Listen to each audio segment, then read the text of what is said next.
My name is Lila Moreno, and the man I married, the father of my child, is the reason I nearly lost everything. We met when I was 24. I was fresh out of grad school, working in early childhood development, with a head full of theory and a heart full of hope.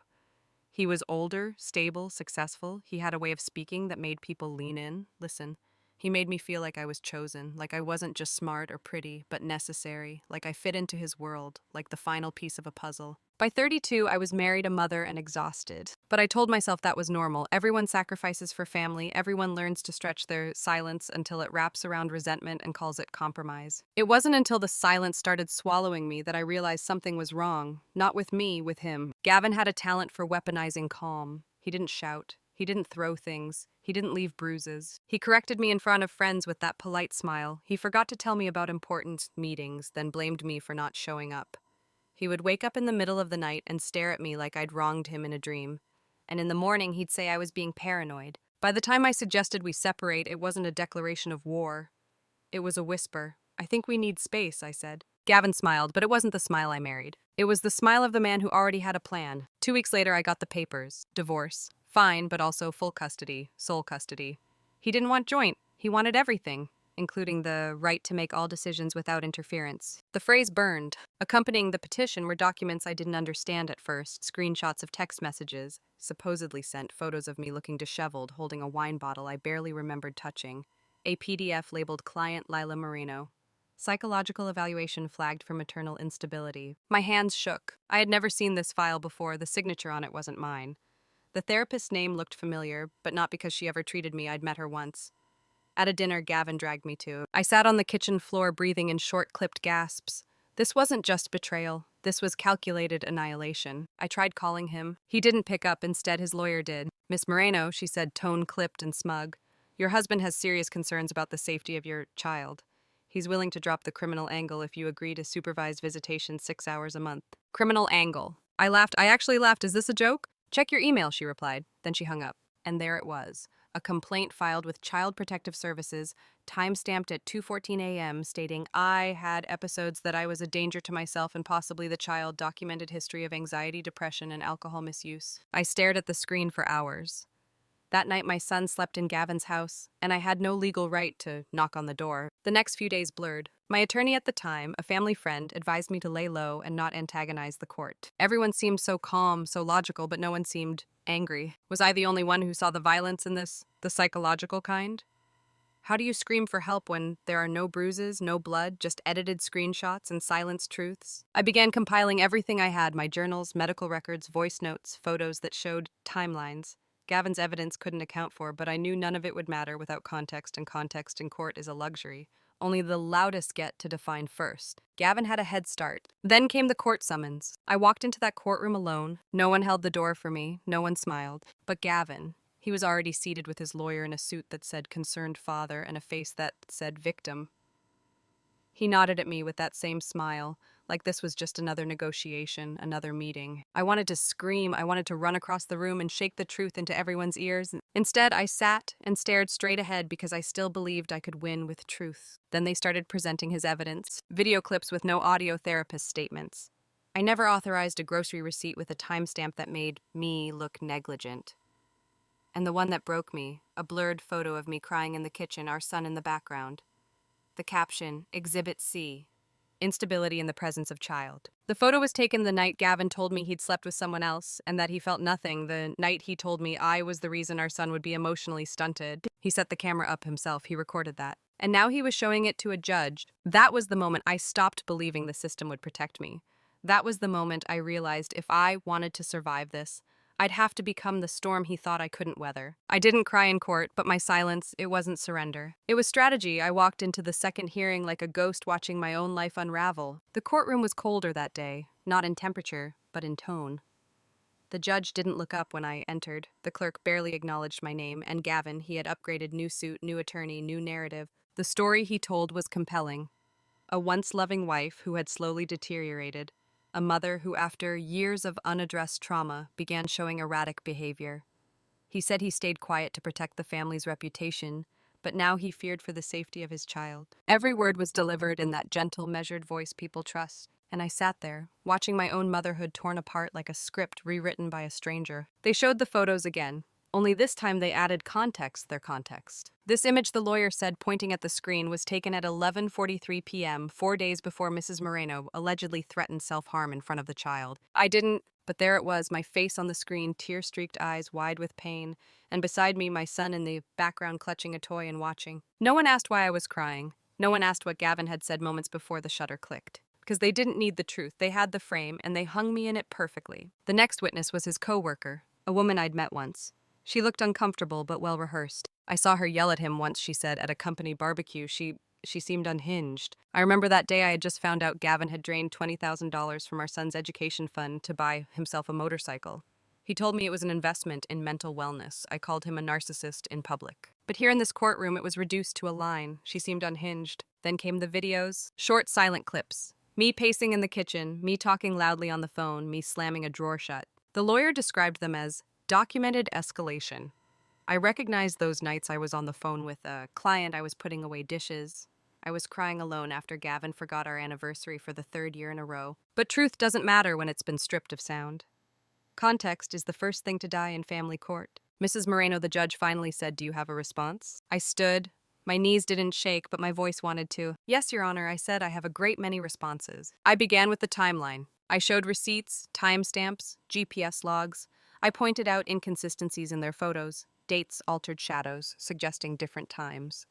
I explained the emotional abuse, the gaslighting, the subtle cruelty. The judge nodded politely. But I could feel it, the fatigue behind her eyes, like she'd heard 100 women like me before, and maybe she had. The difference was none of them had proof. But I did, just not yet. Later that day, Gavin requested a temporary restraining order. He claimed I had shown up at our son's school unannounced and caused a disturbance. I had dropped off a book he forgot. I never even entered the building. But his lawyer presented a blurry security photo of me outside the front gate holding the book and spun it like I was stalking. "She's emotionally unstable," he said, "and she's beginning to spiral." I almost laughed, but my attorney grabbed my hand under the table. "Don't react," she whispered. "They're baiting you." And that was the worst part. They wanted me to snap. They needed me to rage. Because if I cracked just once, then every lie they told would look like prophecy fulfilled. The social worker's report came next. It was cold. Child appears to have a stronger emotional bond with the father. Of course he did.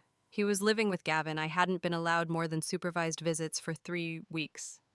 Visits Gavin often canceled last minute due to health concerns.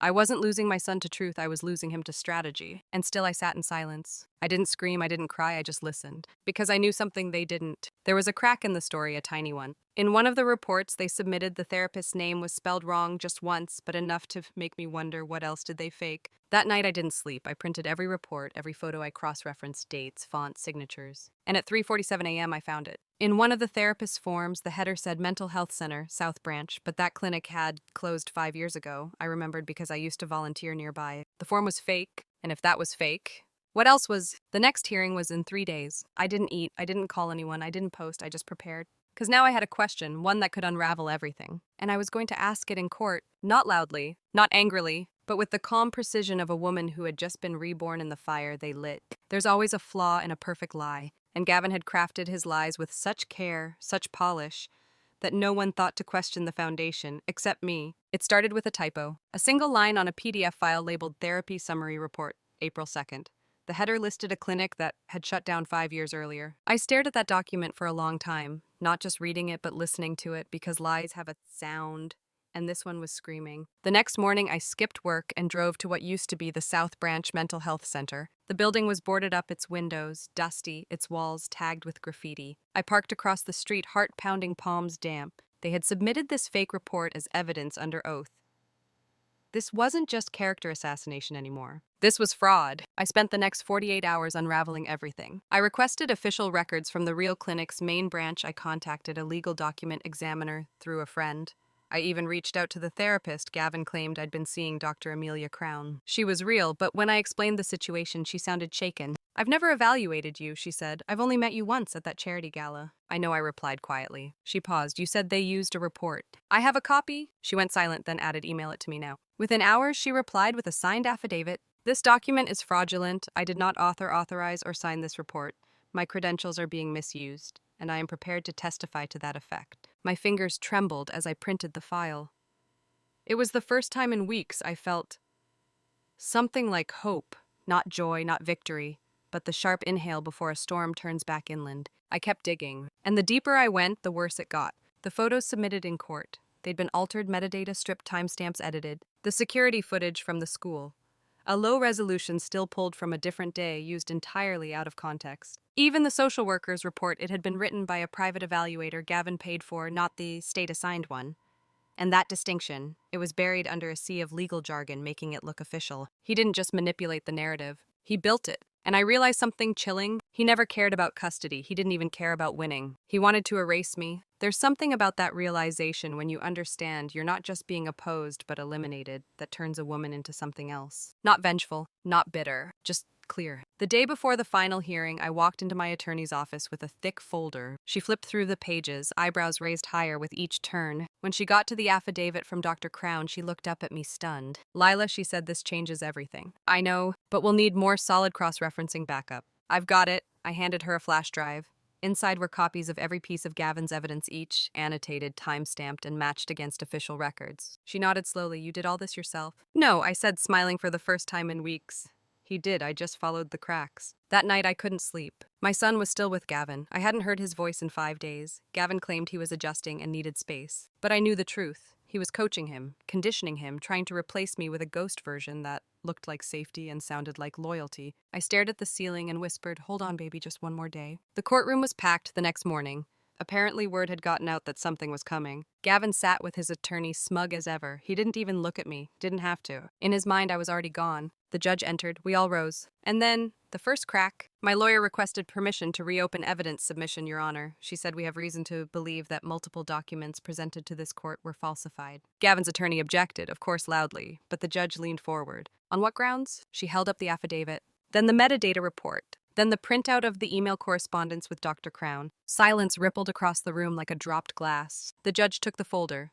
Read for a long time, then looked up at Gavin. "Mr. Moreno," she said, voice low, "do you have a response to these allegations?" He shifted in his seat, cleared his throat. "My wife has always been unstable. Mr. Moreno," the judge snapped. "I asked for a response to the documents, not your opinion." It was the first time anyone in that room had cut him off. He blinked, and for the first time, he looked unsure. The judge turned to me. "Mrs. Moreno, do you wish to testify?" I stood. My legs felt carved from marble. My hands were steady. I looked at Gavin, then at the court. And I spoke. I came here thinking truth was enough, that honesty would protect me, that the court would see me, but what I learned, what every woman in my shoes learns, is that sometimes survival is not about shouting the truth, it's about proving it in a language the system can't ignore. I turned to the judge and added, "Today I speak in that language." I outlined the timeline, the falsified therapy report, the doctored footage, the payment trail to the private evaluator, coercion of witnesses, the metadata anomalies. And finally, I played a recording. It wasn't dramatic. It was simple. A casual dinner conversation recorded from my son's toy bear, Gavin's voice. "Don't worry, buddy. If you say mommy gets mad a lot, the judge will keep you with me. It's not a lie. It's just a story." Gasps rippled across the room. I didn't look at Gavin. I looked straight ahead, because I wasn't here to destroy him. I was here to bring my son home.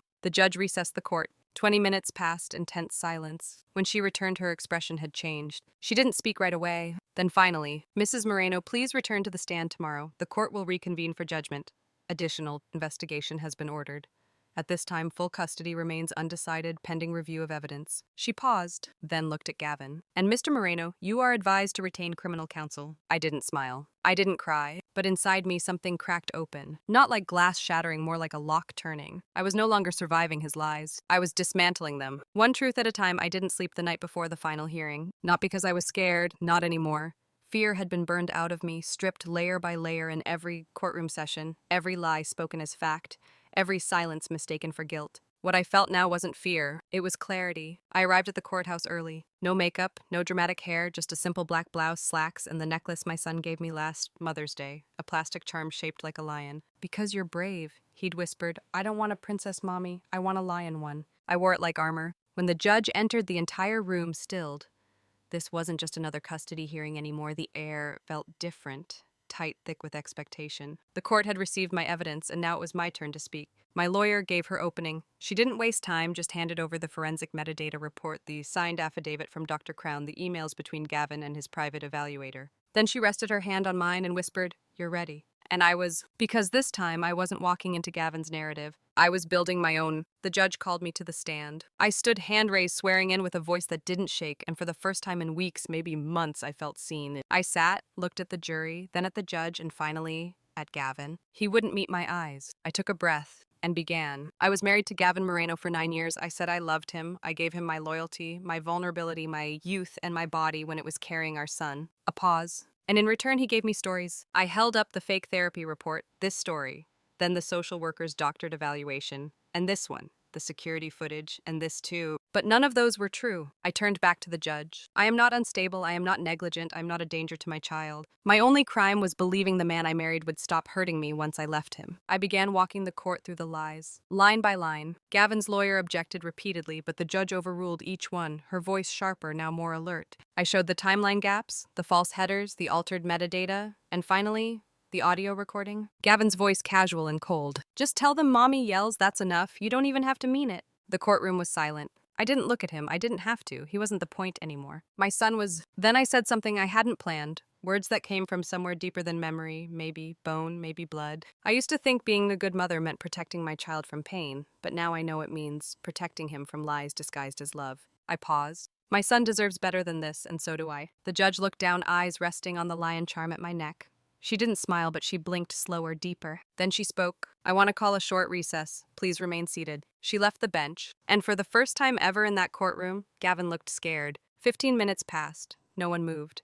Even the bailiff stayed unnaturally still. When the judge returned, she carried a folder, not thick, just a few papers, but heavy in presence. She sat, adjusted her glasses, then looked directly at Gavin. "Mr. Moreno, this court has reviewed new evidence indicating falsification of legal documents, manipulation of testimony, and psychological coercion of a minor. Based on the current findings, I am suspending your petition for full custody and issuing an immediate order restoring temporary full custody to Mrs. Moreno." Gasps. I didn't react. I couldn't, because the judge wasn't done. She continued, voice even but now threaded with something else, emotion. "I have presided over hundreds of custody cases. I have seen parents at their worst and occasionally at their most courageous." She looked at me. "Mrs. Moreno, you were not believed. You were not supported. You were vilified." She swallowed. "And yet you never retaliated. You built a case.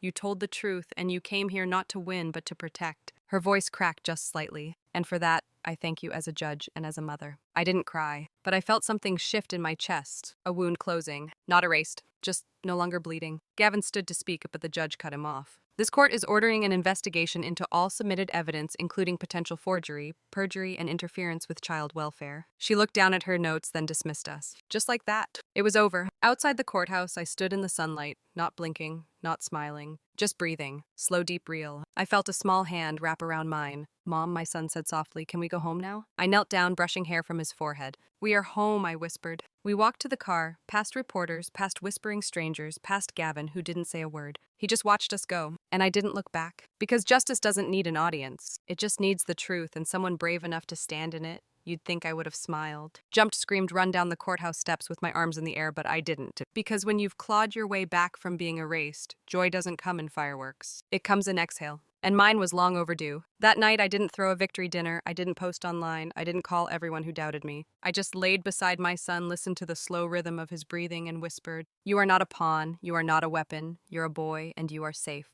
He didn't answer. He didn't have to. His hand found mine in the dark. And for the first time in months, he didn't flinch. Gavin didn't call. Not that day. Not the next. Not even after the court formally issued its order restoring me full physical and legal custody and launching a criminal investigation into his evidence. Instead, I got an email from his attorney. "Mr. Moreno requests minimal contact during the transition period. He is taking time to reflect." I almost laughed. Time to reflect. I had reflected while people accused me of being a danger to my own child, while strangers called me unstable, while my son looked at me like I was a question no one wanted to answer. Let him reflect. I had survived. Weeks passed. I returned to work part-time.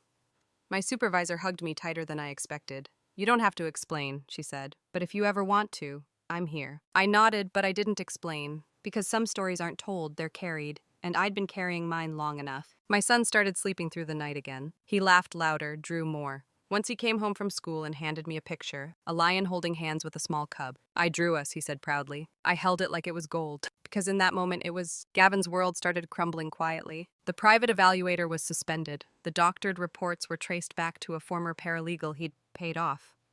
One of the witnesses confessed under pressure she had been promised a job at his firm in exchange for testifying. And the therapist, Dr. Crown, filed her own lawsuit. Gavin went from being a respected businessman to a cautionary headline, but I didn't follow every twist. I didn't watch the fall. Because I wasn't there to celebrate his collapse, I was too busy building what he tried to destroy. People assume revenge is sweet. It's not. Not when you've tasted desperation, not when you've had your name twisted into something shameful, not when you've stood in court and had to explain to a room full of strangers that you are not the monster your husband sculpted from fragments of your worst days. Revenge is hollow, but truth. Truth is the only thing that fills the space silence leaves behind. One evening I got a knock at the door. It was Gavin, not in a suit, not flanked by lawyers, just him, standing on my porch like a memory. I thought I'd finally buried. "I don't want to fight," he said. "You lost the right to speak to me," I replied calmly. He looked down. "I didn't expect it to go this far." "You didn't expect to lose," I corrected. "That's not the same thing." He swallowed. "I just wanted to say I didn't mean to hurt our son." I stared at him. "You didn't just hurt him, Gavin.